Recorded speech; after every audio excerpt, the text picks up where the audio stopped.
Shalom Bapak Ibu Saudara sekalian yang mengasihi dan dikasihi Tuhan Yesus Kristus. Saya sangat bersyukur hari ini dapat kembali berjumpa dengan Bapak Ibu Saudara sekalian dalam pembelajaran Alkitab seperti hari-hari yang sebelumnya. Hari ini kita akan belajar firman Tuhan dengan tema menjalani hidup yang benar. Sebelum melanjutkan pembelajaran, mari kita mohon pimpinan Tuhan di dalam doa. Bapa kami yang di surga, kami mengucap syukur atas pertolongan Tuhan selama beristirahat semalam. Dan hari ini kembali Tuhan berikan anugerah kehidupan yang baru. Sebelum kami menjalani seluruh aktivitas hidup kami ya Bapa, kami akan terlebih dahulu belajar firman-Mu. Kiranya Tuhan menolong memberkati kami, sehingga kami boleh mengerti isi hati Tuhan untuk kami kerjakan di dalam keseharian kami. Di dalam nama Tuhan kami Yesus Kristus, kami berdoa. Amin. Bapak Ibu Saudara yang dikasihi Tuhan, bacaan Alkitab kita hari ini terambil dalam Roma pasal yang ke-6 ayat 12 dan 13 berbunyi demikian.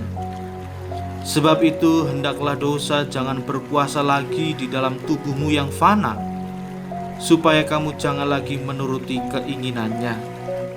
Dan janganlah kamu menyerahkan anggota-anggota tubuhmu kepada dosa untuk dipakai sebagai senjata kelaliman. Tetapi serahkanlah dirimu kepada Allah sebagai orang-orang yang dahulu mati, tetapi yang sekarang hidup. Dan serahkanlah anggota-anggota tubuhmu kepada Allah untuk menjadi senjata-senjata kebenaran. Bapak Ibu Saudara sekalian yang dikasihi Tuhan, kebenaran dalam konteks ini berarti berdiri sebagai orang benar di hadapan Tuhan. Kita sekalian menerima kedudukan kita sebagai orang benar di hadapan Allah hanya melalui karya salib Kristus yang telah memenuhi semua syarat hukum untuk menggantikan tempat kita. Kristuslah yang telah membenarkan kita. Rasul Paulus dalam suratnya yang pertama kepada jemaat di Korintus menerangkan demikian. Tetapi oleh Dia kamu berada dalam Kristus Yesus, yang oleh Allah telah menjadi hikmat bagi kita. Ia membenarkan dan menguduskan dan menebus kita.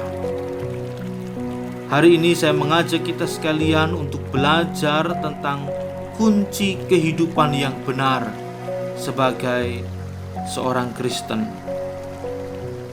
Saudara-saudara, Tuhan Yesus dalam Injil Matius pasal yang ke-5 ayat yang ke-6 berkata demikian. Berbahagialah orang yang lapar dan haus akan kebenaran, karena mereka akan dipuaskan.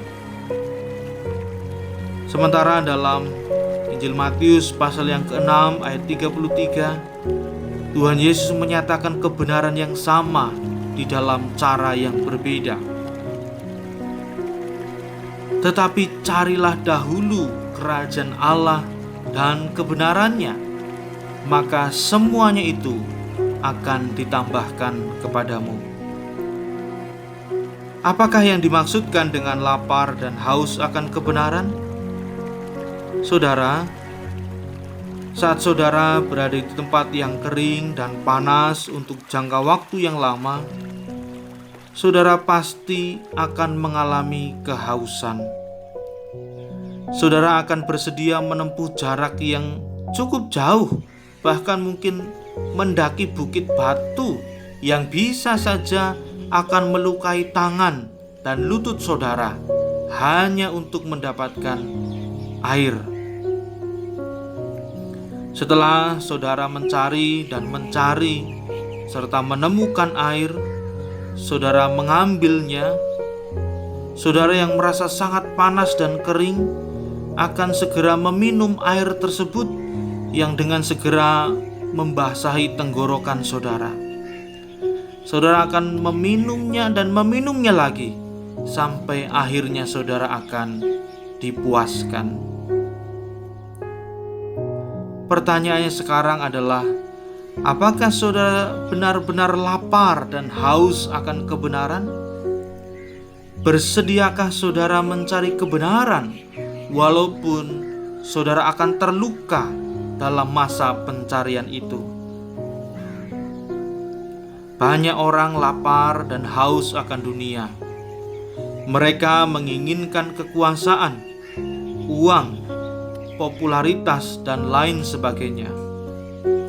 Pertanyaan yang perlu direnungkan adalah, apakah mereka semua akan dipuaskan dengan hal-hal tersebut? Tuhan Yesus menjanjikan kepada kita, jika kita lapar dan haus akan kebenaran, kita akan dipuaskan. Dalam Injil Matius pasal yang ke-5 ayat yang ke-6, Tuhan berjanji bahwa saat kita lapar dan haus akan kebenaran, kita akan dipuaskan.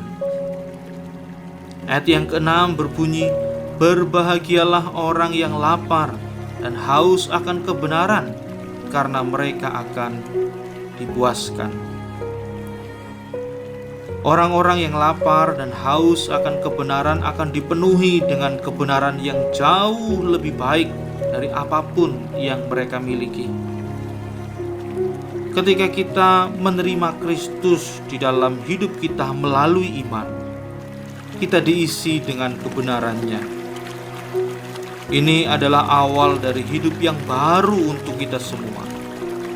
Ia menuntun kita untuk bertumbuh lebih lagi dan lebih lagi menuju keserupaan dengan gambaran dan rupanya.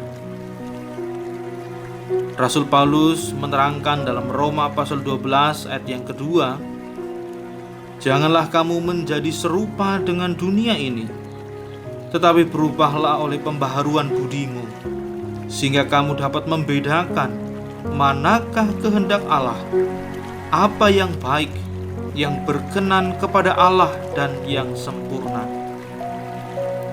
Saudara-saudara sekalian yang dikasihi Tuhan, kita semua memilih untuk menyerahkan diri kita kepada Allah dan kebenarannya, sehingga Ia bisa memenuhi tujuannya di dalam kita dan melalui kita. Saat Ia mengisi hidup kita hari demi hari, kita hidup dengan kebenaran yang kita terima melalui iman di dalam Dia. Kiranya Tuhan Yesus senantiasa memampukan kita sekalian menjalani hidup yang benar sesuai dengan firman Tuhan. Mari kita berdoa. Bapa di dalam surga, kami mengucap syukur sekali lagi untuk kebenaran firman-Mu yang boleh menolong kami sekalian, mendorong, memotivasi kami sekalian untuk menjalani hidup kami dengan benar sesuai kehendak Tuhan. Kiranya Bapa memberkati seluruh pendengar yang mendengarkan firman Tuhan ini dimanapun mereka berada. Biarlah kuasa Roh Kudus-Mu akan memampukan mereka masing-masing. Di dalam nama Tuhan Gembala kami, penebus kami yang hidup, Tuhan Yesus Kristus, kami berdoa. Amin. Sampai jumpa dalam pembelajaran Alkitab selanjutnya. Tuhan Yesus memberkati.